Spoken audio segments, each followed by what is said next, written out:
because my dad showed me how to treat a lady with my mom, and how to be patient with my mom, especially with my mom going through MS and things. Understanding, knowing when to step in, knowing when to step back. You know, like I learned all of that, like from my dad. And then coming to the music side of it, my storytelling in my music I get from my dad. My dad is the best storyteller. If that man could rap, goat. He'd be the goat. He'd be the goat. Shift Happens with Richard Sutton, powered by First Light. Welcome to the Shift Happens podcast with me, Richard Sutton. Here we speak to people who have navigated extraordinary pressure, adversity and change. Moments that tested them, transformed them, and ultimately shaped who they became. Join me as we explore what made their shift happen. On today's podcast, a rapper with a massive following, signed by Universal Music, gold certified success within the South African music industry, millions upon millions of YouTube views. In this session, he is about to drop some bars. Meet Early B.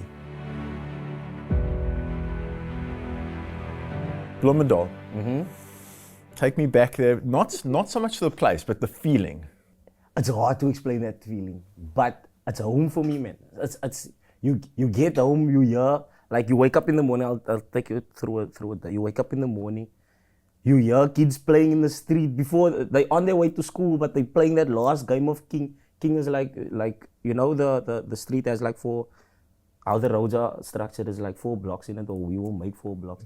Kids will play that last game of King before they start. You hear the mother shouting, "Ga nou aan, julle is laat," and stuff, you know. You wake up, you get that, you get that already in the morning. Then it's obviously like, I come from a religious home, so my parents would have that, you have to come say the prayer in the morning with the whole family is around.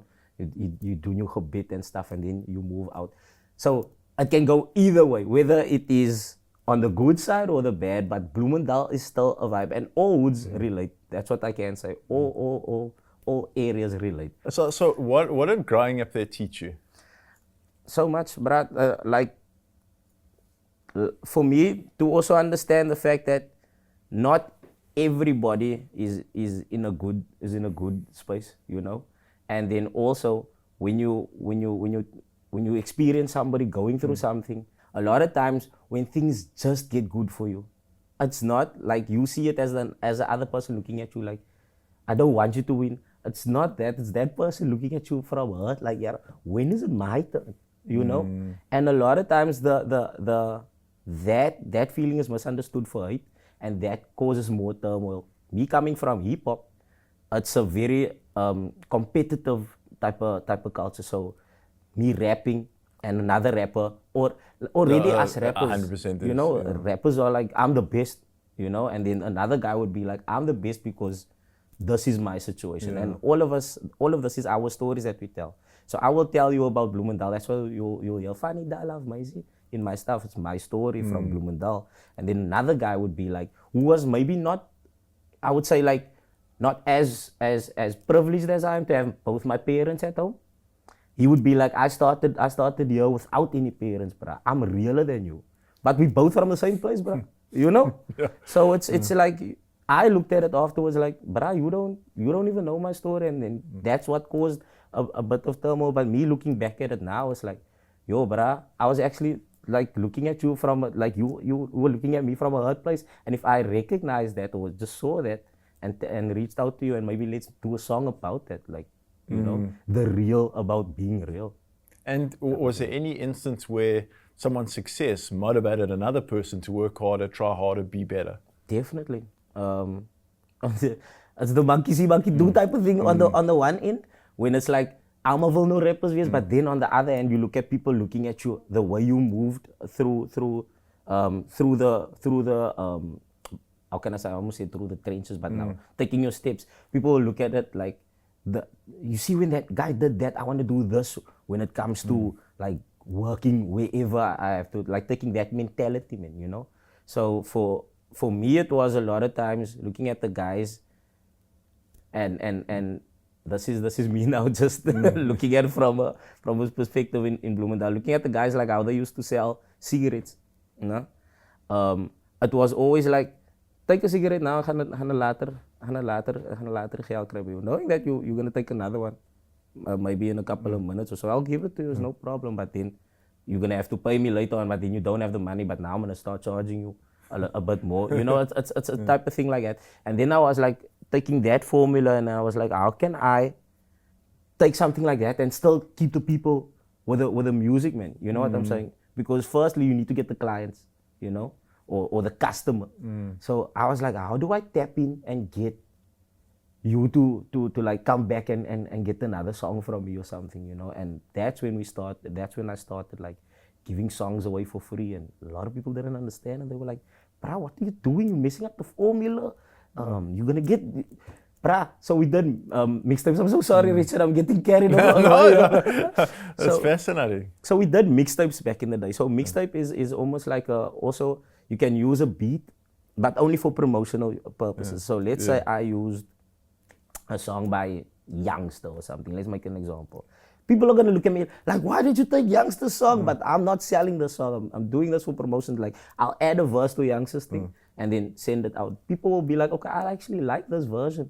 What else does Early have? You know, and then that's what leads you to the other things. And I think with me starting with the mixtapes with my friends and things, people didn't see it back then, but we didn't really worry. We were like, I know what I want to do. Like, Your path, your journey, your destination. You obviously worked with a lot of repeated champions. Like, how did you manage to, or like, they obviously have to have that mindset, but how did you, like, how can I say, inspire the thought of like staying in that zone? Because a lot of times when people win it once, it's like, I made it. It's there. It's hard to keep it.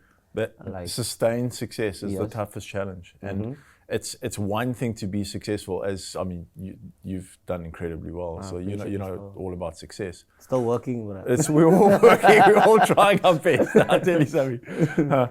But it's another thing to stay at the top, and it requires a different engine. And it requires a different level of commitments. But more than anything, it requires reinvention. These guys at the peak, when the crowds are like, you're going crazy, they say, that version is done. I'm going to reinvent. Another one. And they start this exploration. Who can I be? How can I change? Where can I go? Taylor Swift, every 1.8 years, she changes herself. You don't even realize that. I don't even think of it that No, way. it's in this book here. So you'll read about Taylor. Okay, nice one. Nice one. And I saw punt for the book. I punt the book. So here you've got, because most people say we're at our peak, don't change, hold. And they're saying at our peak, let's reimagine. Switch it up. And what happens is there's a little bit of a dip. There is, because they're reimagining. Yep. And then all of a sudden, they come out of this recalibration, a newer, a more energized, and they go for another 3.7 to 5.7 years, the next streak of peak success. And they can do it as many times as they want. Taylor Swift is the perfect example of it. So crazy. Like, She's gone through like 9 reinventions. and it makes so much sense, you know. Like, just to add on to that, like, when I started out, I was in a group, MCL and Arjami. We were rapping. First, our goal was to be wood famous. Like, we just wanted to be in the area. People must know we're the rappers in this place, you know. So then it got bigger, and then we were like, look, the audience is bigger, so the topics also has to also reach a bigger audience, because we can't just speak Bloemendal's things, you know. So we must speak Bloemendal's things, but to a bigger audience. And as things went on, we made our songs. People grew with us. Group split a couple of years later. So then it's like, it goes down to like, to me, because now it's like, hey, this is my passion, man. I really want to do this, you know. And the other guys had their own journeys in paths that they had to lead to. And I was like, you know what? I'm going to tap in. I'm going to be like, I actually have this line in the song called Teerdruk, where it's like reintroducing myself. So that's why I was like, you know what, maybe this is it's really not, maybe it is really. So I introduce myself there as Aangename Kennis. Ek is Early B, you know. So it's like this reimagination or reinvention of exactly. of So you as a performing artist. So I totally I agree, and it's 100% like on point there, because after that I started making the Early B type of tracks, and that took it to another level, you know. And a lot of people were like, I think it's done after this. You know, no, it's all right. And then I just carried on. So I think that reinvention and Evolving and growing and just being a different version. yeah, and evolving on the other hand is also not the easiest thing. It's tough. It's It's not tough. the Why easiest don't people do it? It's tough. and And it's all about doing the hard stuff, eh? It's not the easiest It's thing. hard. I remember having this chat with a friend of mine, and he told me, you know what? We a lot of times see the gecko lose its tail and things. We don't know how sure that how sure it is for a gecko to lose its tail, but it got out of a situation that deters whatever danger it gets you out of a certain situation. But when the new tail grows back, bro, that's when you're really flexing. So this was in the time when it was difficult for me, like, to transition into being early B. Yeah. And I was like, nah, lose that tail, bro. It's alright. You looked quiet with the tail, but lose it. It's fine. Move on. You're gonna get the new one. You know. Your mom, My mom. she suffered from MS. MS. I know my mother all my life, obviously, but that is most probably the strongest woman I know, because I think I was like 3 years old, 4 years old, when my mother got diagnosed, and for her, when she got the news, she always tells me, like, doesn't matter what the situation is. My mother's a firm believer in the Lord, you know. She got that news. The doctor, my mother's she's very headstrong, man. So she got the news from the doctor. She sat there for a moment, she told me. And then she told him, you know what now? I accept it. But that's not my problem. That's God's problem. So I'm putting it in God's hands. Sure. I'm gonna do my thing and I'm gonna put it in God's hands. I need to raise my kids. My mother loves study. She still studied further. She still got the whole thing. Going. And for me to check my mother raise us in a certain way, like, not saying that I knew life perfectly before she got diagnosed, but for me to check how she always used to say something with reason and make it way more clearer for you to like get it. This is why it's gonna be this way. It made so much more sense for me, you know, like looking at other situations, going out of the house and looking at other situations. But those environments change us. Yeah, bruh. So How do you think it's changed you? for the better, I'll say, like, Stronger? way stronger, bruh, because knowing that tomorrow I might wake up and it might be like my mother can't do a certain thing or like walk, you know. And my mother's been like, and that makes me appreciate more, because a lot of times when you get older and as a young man, you tend to break away from your parents and things because life is happening, bruh. Everything's happening. But for me, it was more like, you know what, I need to get more from my mother. I'm gonna speak to you, like, I didn't even mention this before. My granny, my mother's mother, had Parkinson's. Oh, wow. You know? So by the time I could really like conversate and like grasp a conversation from her, she couldn't really speak. But everybody used to tell me, like, yeah, your granny, bruh, you just like your granny. Like, when you're on stage, you just like your granny, you know? So for me, it was more like, yeah, bruh, I don't want to lose this when it comes to my mother. You said something before we started recording the conversation around motivation. Yeah. That your mom is a big driving force in why you do what you do. Huge driving force, bruh. A lot of times, and it sounds corny, but it's real, bruh. A lot of times when I sit and I'm like, yo, bruh, the situation is bad now. I don't know how am I gonna get out of this thing. I think of like my mother, like, I think that's why my mother also told me, because she knows how I am. Like, I think of like my mother telling me that I had to sit and think, like, you still young. Rochelle, my sister was like not even a teen yet. You know, she has a husband. Like, we have to go to school. We have to raise these kids properly. I still have dreams that I wanna achieve. You know, so it was like she did it by Makisa. It doesn't matter how, man. But I'm gonna do it because I believe that the Lord is helping me over here. I'm gonna wake up tomorrow and I'm gonna walk and I'm gonna do this and I'm gonna, like, she did it till this day. She's doing it. You know, so for me, it's the best motivation ever, bruh. So, like, it doesn't matter what situation I'm in. I'm gonna check it's a blind situation and it's human, you know. But I know for sure I'm not gonna step back because I know someone else had it way worse than me, and it's in my house. You know, a lot of times people can tell you, like, yeah, there's people going through way worse and stuff. It's like, you can't see that. Sure. That was in my house, bro. You know, so for me, it's I would imagine like you appreciate it and you like value the time that you have with your mom, and you value. I can't imagine that you wouldn't really lock into that. It's the driving force in getting up and doing things and doing it for the right reasons. And your mom getting up and saying, like, I'm not going to be imprisoned by this. You know, I've got kids and I've got responsibilities and I've got a community and I'm going to show up day after day. And what it talks to for me is the power of this purpose. And I mentioned on another podcast, you know, passion. Passion's great, and passion, like it projects you into the stratosphere from a career perspective, but it's very self-orientated. It's about me and my journey, and there's nothing wrong with it. Purpose is about other people. Sure. It's about what can I do for you, and what can I do that matters. And I find that that a lot of people, I exercise most days, and I'm 55 soon, and it's good, my bro. Thanks for that. Nah, it's powerful mind. It's not in the gym and stuff now. No, yeah. So I get asked. You know, like I exercise most days, and I do mostly the right things. I can't say I do it all the time, and people say, like, how do you feel like it? Do you love it? And I can say every single day, without fail, I don't want to exercise.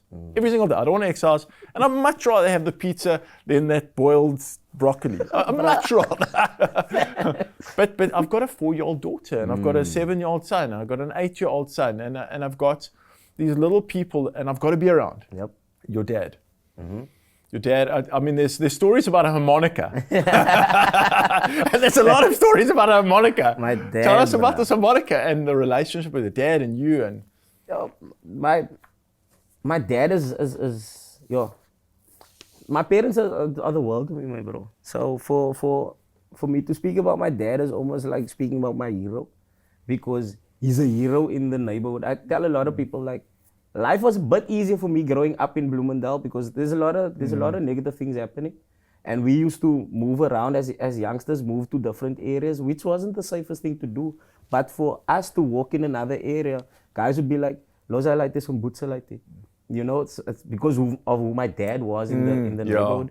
Not saying that my dad was somebody that was terrorizing the neighborhood. You want to translate that for those who don't understand, of course. So leave that kid. Leave that kid. That is Uncle Boot's son. Yeah. So my dad is Uncle Boot in the area.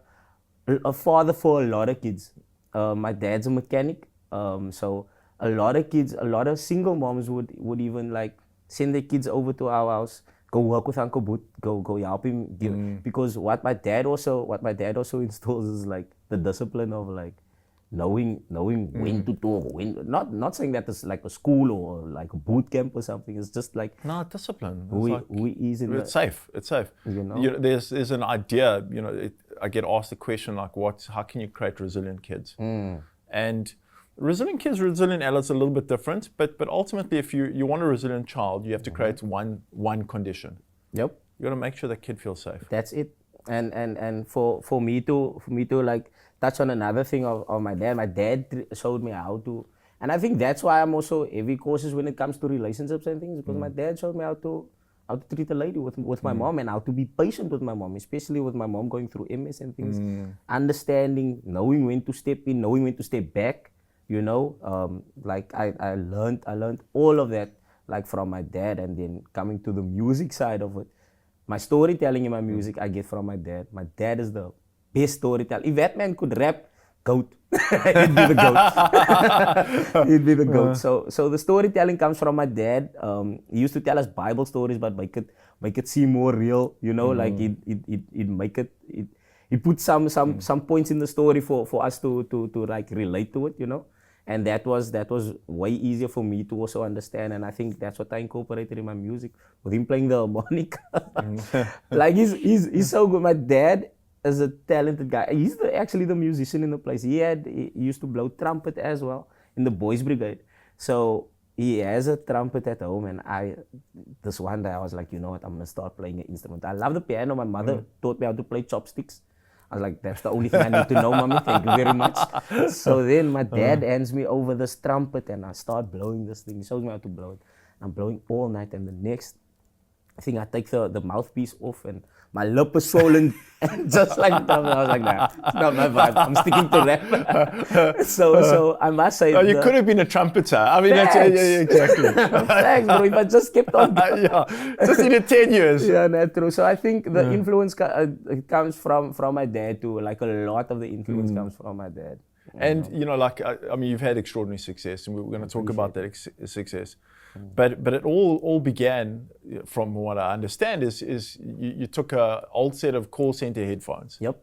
You kind of then operating or connecting with a CD spindle, and you're working it, and you spend 10 years like trying to hone your craft. 10 years. No success. 10 years, I mean, in your room. I mean, like in the room, trying and putting it out there one person at a time. Where's your phone? I'm going to send it to Bluetooth.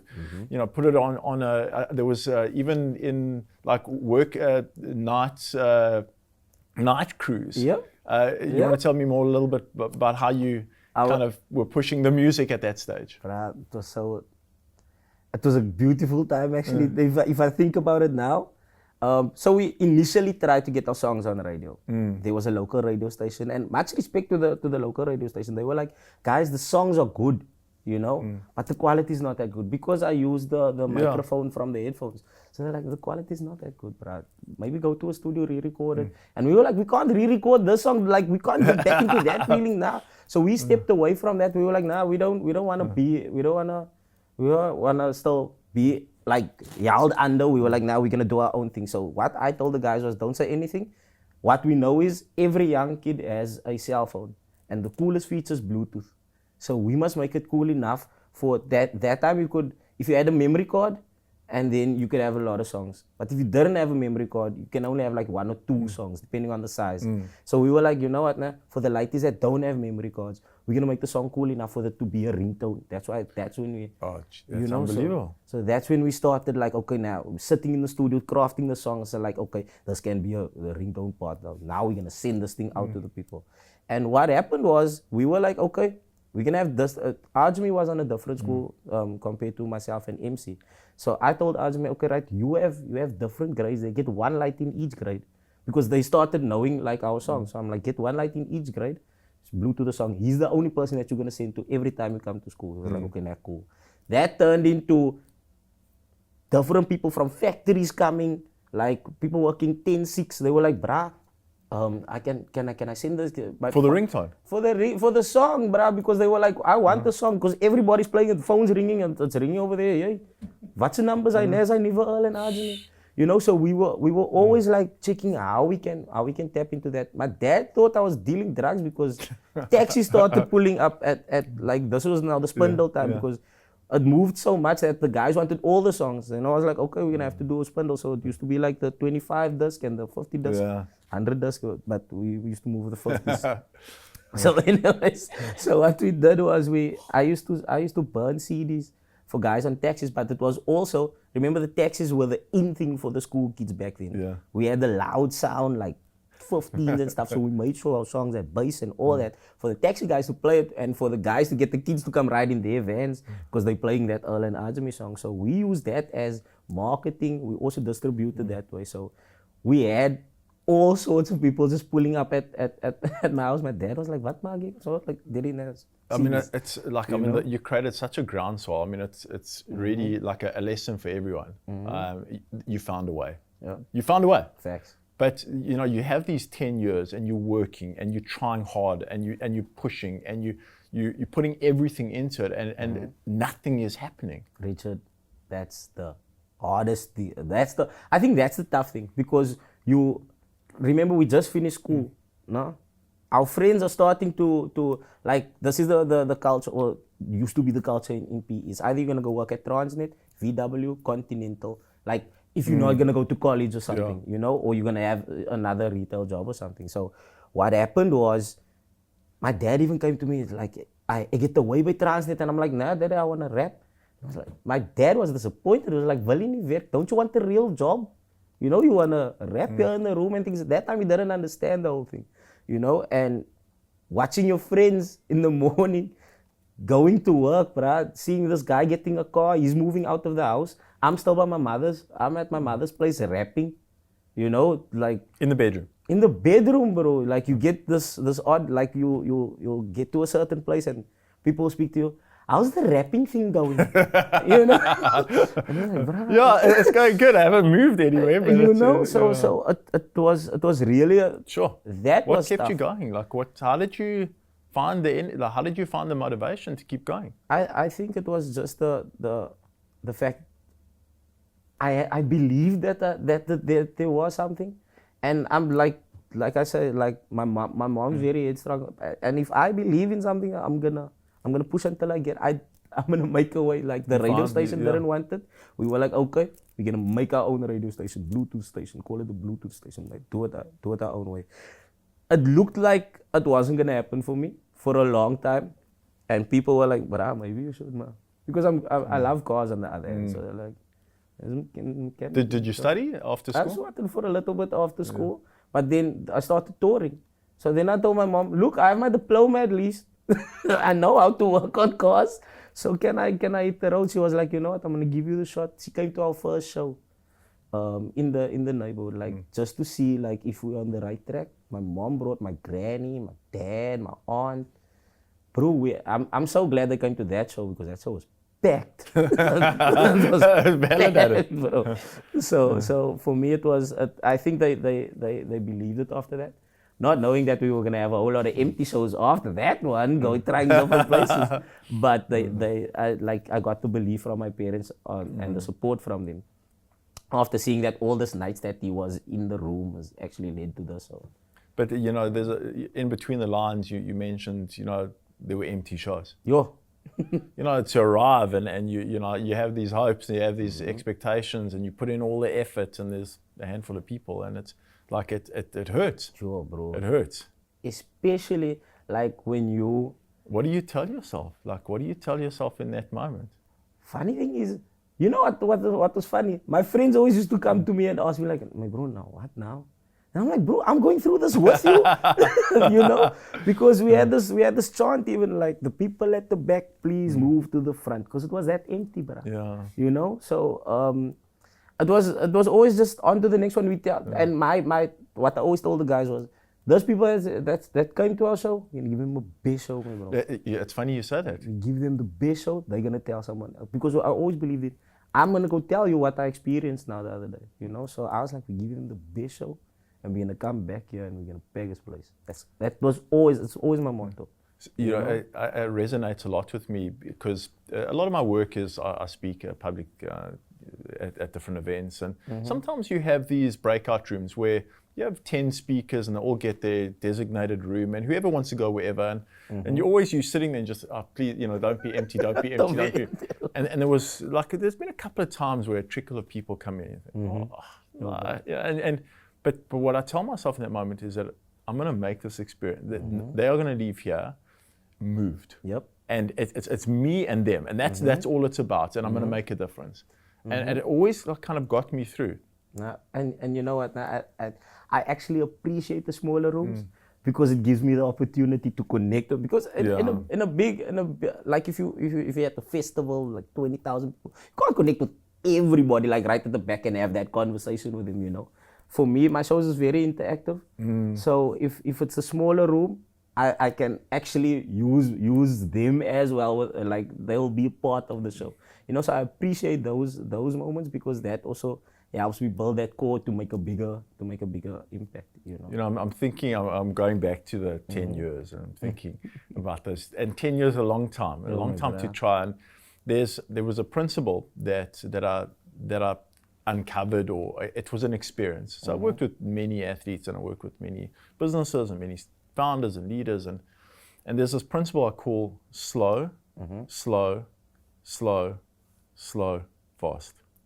Where you're just putting in and you're putting in and you're putting in nothing, putting in and putting in nothing, and one day, it just, and you think it was just that moment. No, it's the 10 years. So true. It's the 10 years. I agree with you. But most people never get there. Most people, I was at, it was an entrepreneur summit, and it's like a very prominent business leader, he gets asked a question, at what point should we just give up, on our hopes and dreams of starting a new business? And his response was 18 months. Serious? Yeah. 18 months? 18 Nah, bro, months. that's the no. That's no. That's no. Yes, like no, it's mad. It's mad. You've got this comedy label as call you a comedy rapper. Do you think it's accurate? That's accurate. I mean, you're very funny. I have to say. There's levels to it. Yeah. So a lot of the funny stories also has a message in it. So you get the people that listen to the seriousness about it and be like, I see where you went with that. But I think the comedic tip for me is also an extension of myself. I love making people laugh. I love a lighter room. You know what I'm saying? And then on the other hand, I know for a fact that to pull you in, you have to crack a joke or two to actually listen to the story. So I'm gonna ask you something very different. yeah. What do people completely misunderstand about you? I think a lot of times people, the rapper thing, man. Because you dub the rapper as in like, how can I say? Bassaverse, away massacre type of, and I am a way type of, like a way massacre type of bra, but I'm not all the time like that. But because I want to come sit down and speak to Richard also on the other end. And there's times where Earl is actually, I'm actually a quiet person, so people expect me to come in and and then I'm like really chill. And when you actually meet me and I'm chill like that, you thinking like, nah, that's bras. Something wrong in his life, man. How do you reconcile that introvert? So I'm like you. I'm the same. I'm a total introvert, but I'm a total extrovert. Yeah, that's true. It's It depends where I am. If I can go to an audience, 2,000 people in the audience, I'm the most extroverted person on the planet. I go home, I don't say a word. Now we're like, bro. We're like, and for me, it's. I think also when it comes to that, it's like, when it comes to purpose now again, like knowing why I'm on that stage. Knowing why I have to do, why I chose to do the song. There's so many people that come to me after shows that tell me like, "Bra, thank you for that song. It took me through this because through my lowest low, I wrote the song. Because music is therapeutic for me in many ways. And my lowest low is the song that I wrote, Deerdruk, where I reintroduced myself at the end. But that was my lowest that I was at in my career, where I was like, what was happening at the time? So MC Earl and Ajami, we were the three friends. Super tight, still tight though, but in the group split. So all of us had the same dream, and when MC moved away, Ajami and I had this like, we've been friends since like So when he told me like, dude, this is not the road I wanna walk anymore. It felt like my dream died with his choice. You know what I'm saying? So I was like, yeah, brah, you're not sure if people are gonna accept you, because I knew the fact that people loved us together, and I was like, I'm gonna face. And coming from a community where it's like, brah, it was cool, like, why did you go mess it up? Nah, I'm not gonna worry about that anymore. Knowing I come from that gave me all that fear of like, am I gonna be accepted as me? And like I said, that was the toughest time, because now you have to think of like, you built all this in so many years now, and now you have to start from scratch again, because now you have to recreate this brand now, and then show that this is that, but different. You know what I'm saying? So it's still Earl from the group, but it's Earl's journey now. You know what I'm saying? From Earl and Ajami and all that. So it was hard for me to actually like just lock in and say like, nah, bruh, we going this way. But what I'm grateful about is the fact that I still go to music, whether it's the hardest or even the best time of my life, I still go to music. So I recorded in the time where I felt like, nah, I can't do this anymore. I let that feelings out there, and that created a lot of listeners to come to me and tell me afterward like, dude, thanks for that song, because what you said there, I went through this, but that words resonated with me, and it helped me through the situation. So I'm grateful for the fact that I can actually go to music or do music and transcend. And you know, you mentioned the word therapy, and it's I'm going to punt again, but I've got two sections in this book, and two sections, because one is on music, and I use Black Coffee as the reference point, where he came from, his journey, how he used music to transcend the pain and to kind of evolve himself. But the other piece is about creativity. It's like when we create, we become the author of our own script. So true. And if you combine music and creation, it's just like wherever you are in life, whatever you're going through, however hard it is, however dark it is, there's a light. So true. There's a light. So true, bro. But now, you know, you chose to rap in Afrikaans, or certainly a version of it. Is it something you thought about, or is it just who you are and this is how it's going to be? So starting out, I'm like, I speak English to my mom, speak Afrikaans to my dad at home. That's how it works at home. So, but I was in the English, like I was in the English class in school, but I was the bilingual like it. So there was this thing on school. I don't know if it's still like that, but the Afrikaans kids didn't really worry with the English kids. You check, but I was the lady that could show with the Afrikaans kids and the English kids. Also, I was a Motomac student. So the Afrikaans and English kids got Motomac together, and technical drawings and all those other things. So I was the friend that could, like, bruh, nah, that one's is blocking there, I can't go there. And I'm like, nah, bruh, it's my bruh, so we can go till then. And then we used to have, like I used to have that. So choosing to rap Afrikaans was still second nature for me, because my friends at home were Afrikaans. But when, I'm gonna explain this dynamic. So MCL and Ajami, we wanted to relate to everybody. That's when we started. This was our plan. MC was English, like all the way English. He was gonna rap English.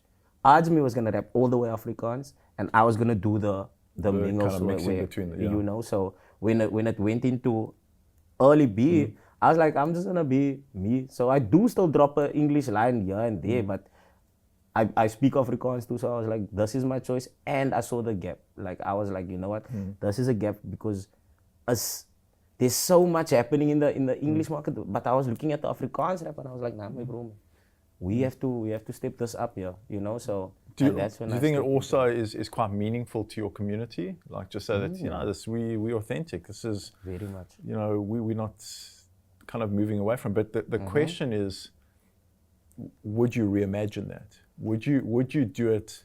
Would you change? I wouldn't change a thing, my bro. I wouldn't change a thing. You know what? Because there's so much that happened after that. Because let's be honest, if you're gonna rap, if you're gonna start rapping English, like even when we started, you're gonna imitate.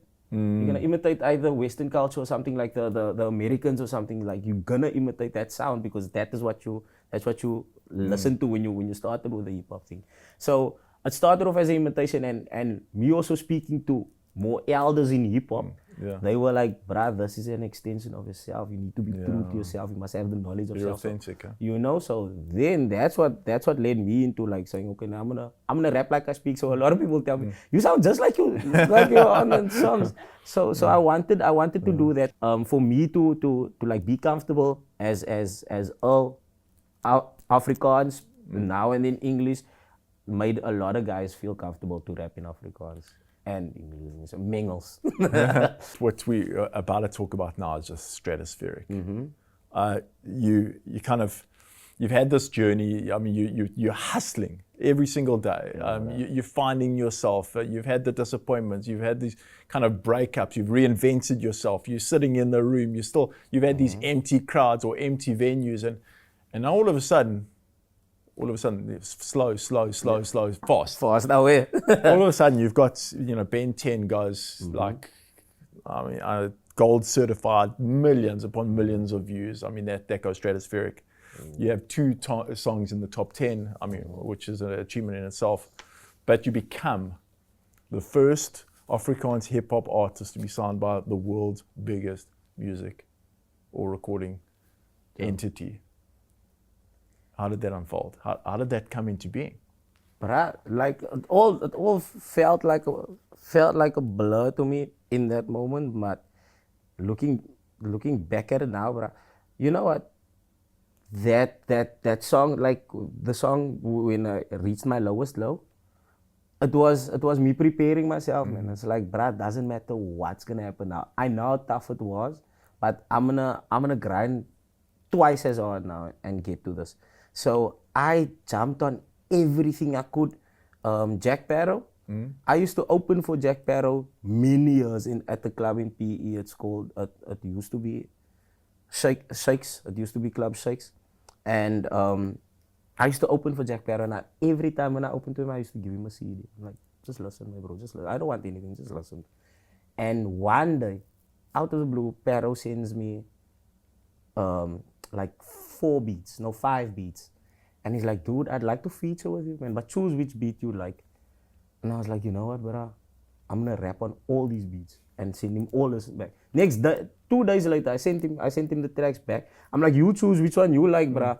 And then he was like, bro, I respect it so much. Then he flew me up, sat me down. He was like, look, dude, if you have this mentality, this work ethic, like, just keep pushing. And so I was like, you know that when you sitting on the flight, you're checking, yo, my life's about to change now. And now Jack Barrow just comes here and speaks to me about having coffee, keep that work ethic. I'm like, bro, I've been doing this for years. But I understand it now. So what happened later on was I just kept pushing. Emo Adams came down later on, and he heard the song Deerdruk, and he was like, you know what, dude, I wanna take you on the road with me, man. So I was like, bro, when? He's like, now. So packed my bags, told my mommy, I'm leaving now. I don't even know for how long. I was gone for a month, my bro. Was on the road with Emo, learned so much from that. The reason why I'm telling you this is because all these little things that I picked up from these artists actually helped me get into the position where I was, like when I got the deal and things. This 1 year, Kykenet was gonna honor the hip hop scene with an award, and I submitted one of my tracks, which I did on the mixtape, which had Deerdruk on. Submitted one of the tracks. The track wins, and they asked me to perform one of the tracks at the Gumas live, bro. I'm so nervous. First time performing in live television and things. Get on stage, mess up the second verse. I start the second verse with the third verse. I'm like, this is wrong. And I'm like, because the beat has a few pauses. So I'm like, shit, I don't know what am I gonna do. So I'm like, you know what? But in that moment, it's almost like I told myself, you came this far, bro. Like, you don't know, something can change after this. And I don't know what happened. I just switched. I paused for a little and switched it, fell back into the beat. The performance was the performance was amazing. After that performance, that's when I got the call for to come meet different, like 2 labels called me, and we obviously had our conversations. But what the conversations that I had with him, I could see that it was on the right that I was on the right path, like the work and the type of songs that they were seeing me. They were checking, like I can create this, not knowing that I already had the songs. Like Ben 10 was there already, locked and loaded. It was just for me to get the right platform, and I'm so grateful that it actually turned out that way. I'm really. There's a saying, and it's by a fashion designer, Marc Jacobs. Says the magic happens when preparation meets opportunity. You have to be prepared. And here you've got, you're on tour and you're developing skills you never had, and you've got people who believe in it that you respect. And it's an amazing thing, because now all of a sudden you're being validated. But there's something even more amazing that you said earlier. You said, like, you got it wrong initially. Like, you're on stage, here's this golden opportunity, and that's it. So what? But it's how you responded to it. That's the truth. So what was so interesting is you followed that by saying, I said to myself. That dialogue, it's not, it's over, it's lost, I can't do this, I've stuffed up, what's going to happen? I'm going to pull this back. Yo, bruh, okay, I'm going to get the book, and then I'm going to get the book. Otherwise, I'm going to get the book or your number, my bro, because it feels so lekker to speak to you now. It's like, also just tapping into that, it's like you checking. Can I tell you something? You're very, very, very good listener, bruh, because for you to tap in and hold on to that that one thing that person mentioned, and then also because it made me realize I didn't even check I said it, my bro. So thank you very much. No, thank you for that. Nah, Thank you. really? Okay, so it's one thing to be hunting. Like I'm missioning, I'm out there, and you get used to failure. So you actually get used to the rejection. It's like someone asked me a few times. You know, like I've released a few books. I worked with a few successful people, and they said like, you know, like what, you know, how did you achieve what you achieved? And I said, you know how many times I failed? I'm a professional failure. That's true, bro. It's like I learned a lot. I'm just so used to it. I've got a PhD in failure. It's just like, don't worry. But you need to know how to flop to win, and like to win first also. No? So now you've got everything suddenly changed. Universal's got hold of you. Things are starting to move. Did you feel pressure to become someone else, something else, more commercial, more acceptable? Or did you ever feel you have to I have to protect who I am? I wasn't put in a situation where it was like I'm gonna lose myself. But on the other hand, I was prepared to the goal back then was to get signed. Whatever it was, we had our independent idea, but I'm talking years ago now. We had our indie idea, but remember we also tried to emulate what we saw in like our stars that we saw, like the Eminems, your 50 Cents, your Dr. Dre's, like 50 got signed, you automatically signed G-Unit. That was our conversation. We were like, look, bro, if you get a deal, it's fine. You run the first run, you sign us after that. It was already. So we, in a way, I was prepared to have like a conversation or to step into that, not even knowing what it was, but I was like, I'm prepared for this because I know what my goal is. Like, I want to tap in and I want to show the people our thing. Bloemendal, you know what I'm saying? Like the Afrikaans thing, and it obviously got way bigger when you start to realize like, yo, this is actually universal, my bro. It's like this is big, bro. You know? I mean, you have unbelievable talent. Like that's and you have unbelievable stage presence, and you have unbelievable charisma, and you bring such a great energy, and the energy is infectious, and there's all these things. But I somehow feel there's something underneath this. There's something underneath that you're sharing, or you want to impart, or you want to move. There's something, as you said that. Oh, yeah. What is it? It's like, from what I wanna say is like it doesn't get easier for a lot of artists ask me like or up and coming ones ask me.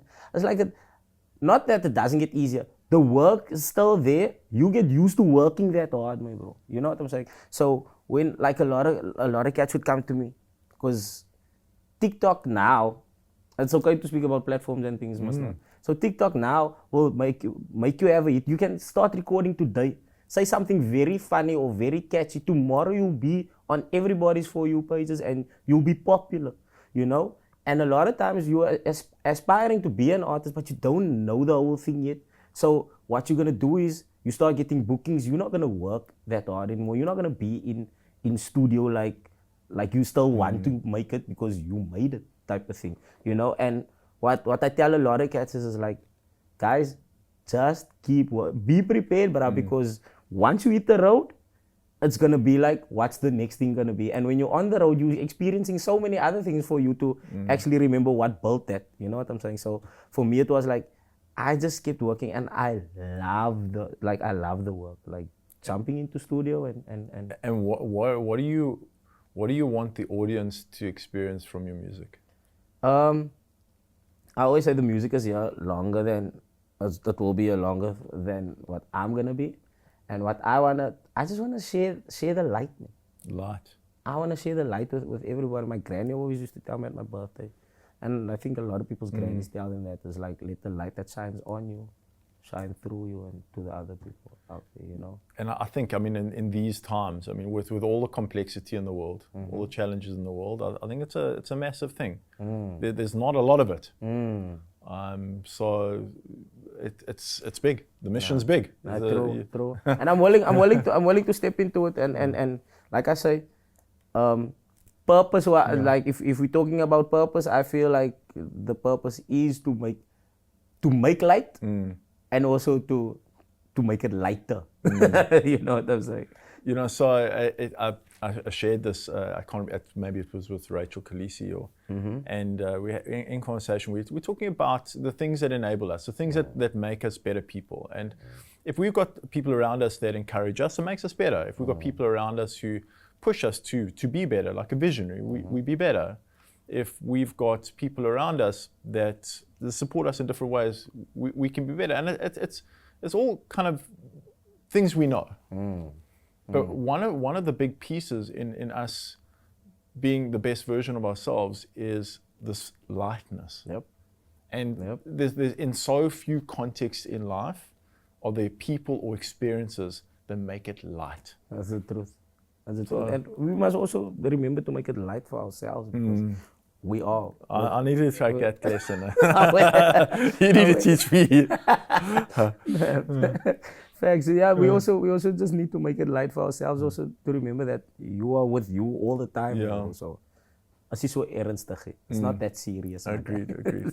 So you know, like you've gone through this journey. You've had the success. You've had the failures. You've had the disappointments. You've had the wrestling match. You've brought community. You've looked after you looked after your mom. You stayed close to your family.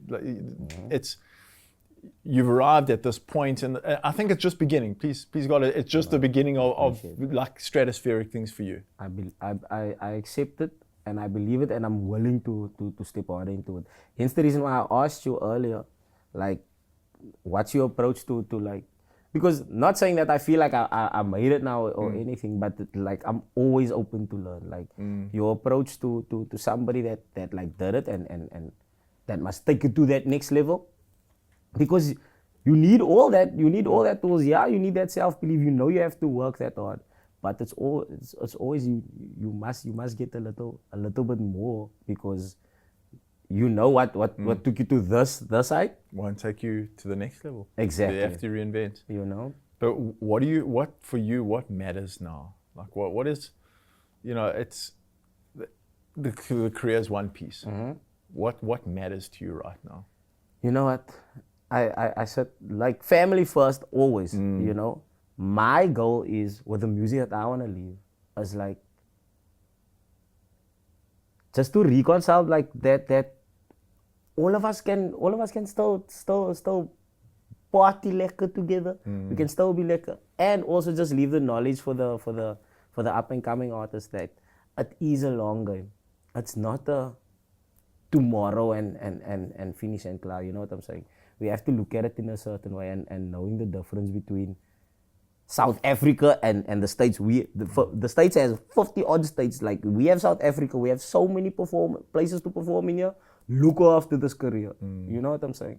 Just look after it in a certain way for you to look after your family, and so the thing can carry on. So for me, it's not just to make everything lekker. And like I said, bring that light. So I've got a final question for you.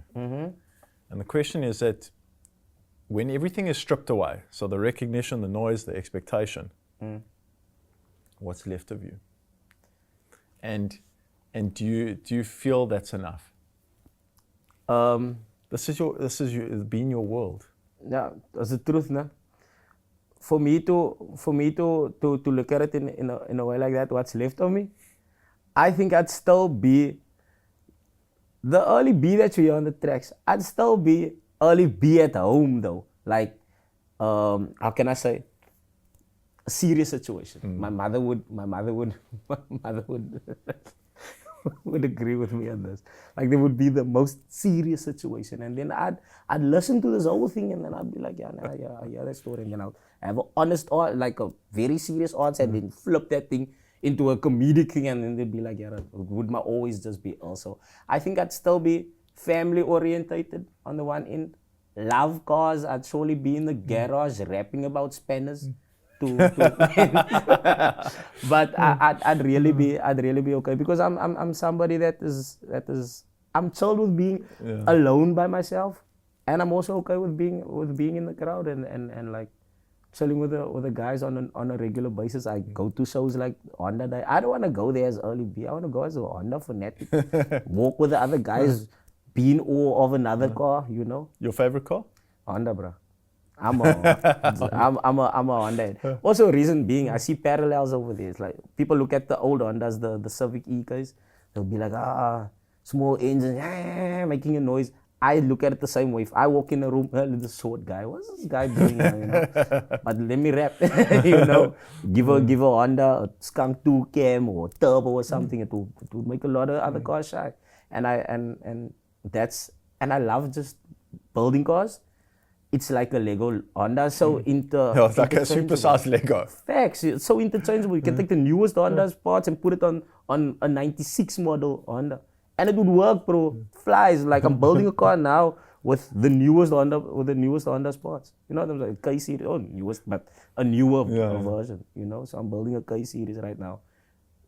It's so lekker, man. You know, so I'd still be okay. I'd still be in the wood, or if everything was stripped away, I'd still be in the wood with the lighties, wrapping around, driving cars and still being okay.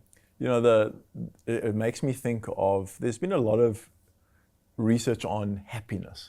Like, what makes us happy? Like, if I ask you, what do you want to be? I want to be happy. I ask anyone in the room, what do you want to be? Happy. Everyone wants to be happy.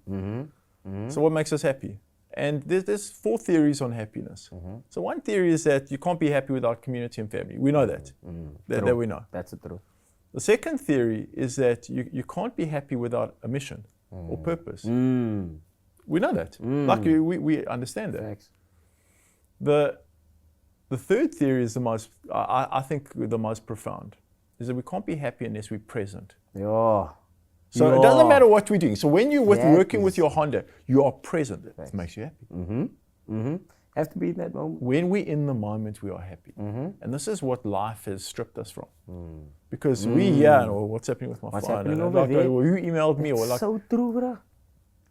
That is so true, because even looking at social media, you in your situation right there, and you're looking at, this one is lekker now in this place over there. Not knowing, like, and I focus every morning. I have this thing where I have this grateful thing where I just write something. Gratitude journal, huh? Yep. And I put it on my status, and so my WhatsApp status. So a lot of cats would be like, bro, thank you for that. I needed that now, you know. And it's a nice thing to do, huh? Not knowing that I also needed that. Also, because you can get lost in the source, especially with everything happening online now. You can get lost in the source, like you're missing your blessing. Like I look at it as a blessing, saying thank you for just chilling here with you. And but shift happens, like just checking out shift happens, knowing that I'm gonna get this book afterwards. I'm joking, but I'm really at the point where it's like you notice your blessings, man. You know, and that is being in the moment, and me being like doing the grateful journal. I think is also like on par with like being. So there's 2 things. The first is that gratitude and negativity can't coexist in the brain. So if you start the day and say, look, I'm grateful for my kids, I'm grateful for my wife, I'm grateful for the work that I do, I'm grateful. If you start the day with this reflection of what I'm grateful, there's no space for negativity. So true. But humans are wired to be negative. But what you're doing is you're saying, not today, not on my watch. There's a theory that we can't be happy unless we are working towards something in the future of significance, but we enjoy the moment. And we enjoy the experiences around us. And so many of us are fixated in the future. I want to be here, and I want to do this, and I want to be a great rapper, and I want to be a great artist, and I want to be a great producer, and I want to be a great podcast, and we're so fixated, and then we forget the journey. That's the truth. We forget the journey, and the journey, it's all about the journey. About the journey, bro. The best stories comes from like when you would say, like, dude, remember when you have a conversation when I had to do this show, and it's like, it's in the journey. It's in the journey. It's really in the journey. But do you do talks as well? I do talks, yeah. No? I'd like to come to your talks, bro. No, you'll be the honorary guest. You know, the one statement that you write a statement, or you write an idea of what you're grateful for. And I've written 4 books, and people ask me, like, what made you choose to write about stress and resilience and about transformation, and what makes you write about these things? You write the books you need. You write the books you need. So true. So true, bro. Yeah. And you say the things you need in the morning. Facts. Yeah. Nah, I must go to one of your talks. No. All right, so More I'm of your going to change the pace a little bit. It's going to be rapid fire. No the problem, first thing that bro. comes to mind. No problem. What's something that success made harder? Just like, and I'm not complaining. No, of course not. Just like chilling at the restaurant and like having that one-on-one conversation. Like, let's say something serious that I want to have a chat with you about, and then somebody would come like, Photo. you know. So that made it a bit harder. I'm not complaining. It shows what you're doing is working, but I find it hard to connect on a personal tip with somebody in a public space. Some public space. I'm not saying it happens all the time, but it's something I can point out and say, like, you know, there was a time when I really wanted to speak some serious business now, but now those people are sitting across from me. I'm not sure if they're having their phone out secretly, just checking, hey, all is now maybe, you know what I'm saying? So something like that has made it a bit harder, but it's nothing to complain about, you know. What do you protect now that you didn't before?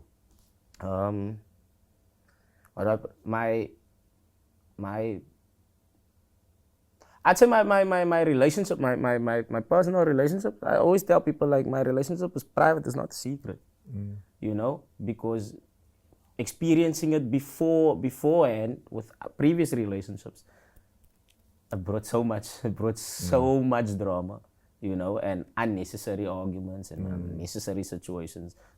Like, us as artists, we on stage, you are wanted by some females and some things, and some people might just turn things around, you know.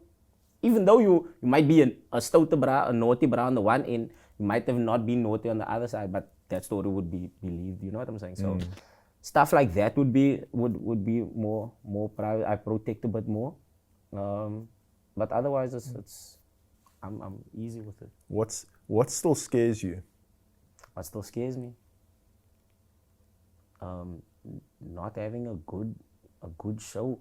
I still care about it that much. Like, getting on stage, like, I still want you to enjoy it that much. Making a song, I still want you to enjoy it that much because I love it that much, you know. And it's being in the moment, because a lot of times you can do something and not be in the moment, and that will make people check, like, us bras not on the same page. What's happening in the world right now, you know what I'm saying? So yeah, man, that's not missing out on life like that. When was the last time you doubted everything? The last time I doubted everything was when I jumped into. I also do racing for Liqui Moly. When I doubted everything for real was when I had to jump on a track. It was raining. I never raced in the rain before. It's an open wheel car. I was like, maybe I should just quit. Maybe I should say my stomach isn't lekker. But then I was like, hey, bruh, you can drive. Like, I have those moments where I speak to myself, and I was like, never. Bangasi, gaan, you know, don't be scared, you know, just step in there. And I qualified on the podium that race. And how did you feel about yourself? Bro, Never, nothing in the world could explain that experience. Huh? I just wanted to say, you can't explain that feeling. The final question, or the final piece in this unbelievable hour and 20 minutes that I spent with you, or hour that I spent with you, is doesn't even feel like it. It felt like we just began. Is when you hear shift happens, what does that mean after everything you've been through? When I hear shift happens, I'm gonna be honest with you. When I saw this, you obviously missed the F when you so I was like, you know what, nah. I read this book a while back. It's on Stoicism, you know, and I resonated to this so much. It's like, whatever's in your control, you can handle that. But if it's not in your control, don't kill yourself over it, you know. And I always that is always in the back of my mind. So when I saw this, I was like, this is gonna be a lekker chat. Because to be honest, I was like, you know what? I never read the book yet. So excited to read the book now. But when I just saw the title, I was like, nah, I'm gonna like this one. You know, so shift happens, it boils down to, is like, that's what I took from it. It's like, whatever's in your control, bro, you can handle that or handle that. And if it's not in your control, don't stress about it, bro. What's amazing about what you just said is that I actually bring that up in this book. Are you serious? In the first sections, yeah. Are you Exactly what you serious? just spoken about. What you can control, what you can influence, and what you got to let go of. Bruh, and going through like life, you have like I started trying to find out more how to cope with certain things, and that led me to a book on stoicism. And I was like, yeah, bruh, I almost don't really worry. Ek is van Bloemendal, bro. I just worry. Tell me about stories here, you know. And I read about it, and I was like, you know what, this makes so much sense, and put life in context. Put so much in context because we worry about things that like. I just want to say we get mixed up with stuff that is not even supposed to be your business. It's always that passed away because they got into stuff that they shouldn't even worry about, you know. So now stuff happens. I'm super excited to read it, bro. Well, like this was an amazing time for me, and there's been so many incredible lessons that we can bring into our own lives from your story, from your journey. My hope is that this is just the beginning for you. My hope is that you must tell me when the next talk is so that I can go check out. I'm serious, bro. It was an honor. Thank you very much for having me. The work you put in and the people you worked with, I must say that you are gevaarlijk, like we would say. Like we would say, you are gevaarlijk. Dangerous, so I say thank you very much, and all of the best going forward with the journey. Shift happens. Super excited to read the book as well. And then also, I really don't hope it's the last time we get to sit down and talk. I look forward to our reconnect. I will learn. I want to learn more, bro. All right, thank you. Thanks a lot, sir. Appreciate it, man. Sure. My three standouts from this conversation center on motivation through love, basically being motivated for the right reasons. And in Early's context or case, it was his mom's fragility, her strength, that ultimately pushed him or moved him to reach his dreams and aspirations. The second takeaway was turning problems into solutions. We so often get fixated on the issue in front of us that we fail to see the possibilities beyond it. Early's music, he couldn't play it on the radio, so he found a different distribution channel, Bluetooth. But the big standout is on what we tell ourselves in those moments of pressure, the power of self-dialogue. And we saw with Early's career trajectory, one moment determined his success, and in that moment, he told himself a different story. He's got this, he can do this, he is going to achieve what he wants to. So my call to action is the next time you face challenge or overwhelm, change the track in your head from this is hard, this is impossible, this is challenging, I'm tired, this is difficult, to I've got this. I believe in myself. I can do this. Join me for the next podcast and keep shifting. Shift Happens is the First Light and Prime Media collaboration. This episode was produced by Grant Jensen and Kaylee Cruiser and filmed by Stephen Phillipson.